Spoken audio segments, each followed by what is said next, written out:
මේ වගේ paludu වෙච්ච කැඩිච්ච ප්‍රතිමා අපි කොච්චර දකින්නවදනේ? ඔබ දන්නවද?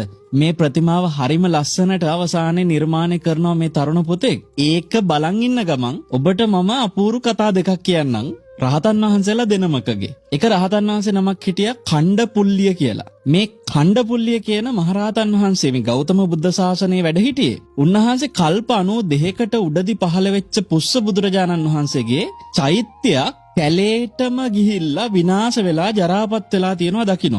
ඒ චෛත්‍ය සමහර තැන් ඇත්තු දල ඇනලා paludu වෙලක් තිබුණා. මේ රහතන් වහන්සේ එදා ඒ ආත්මෙදී ඔය චෛත්‍ය පිලිසකර කරලා තියෙනවා පින්වත්නි. අර කැලේ වැවිච්ච ගස් කොළන් ඒවා අයින් කරලා සුද්ධ කරලා පිරිසිදු කරලා ඒ සෑයේ කැඩුම් බිදුම් ආය බදාම ගාලා ප්‍රතිසංස්කරණය කරපු පිනට ආත්ම ගානක් දෙව් මිනිස් සැප ලබලා තියෙනවා. මේ ගෞතම බුද්ධ ශාසනයේදී මනුෂ්‍ය ජීවිතේ ලබලා පැවිදි වෙලා රහත් වෙන්න පවා ඒ පින උපකාර වෙලා තියෙනවා කියලා ඔබ දන්නවද?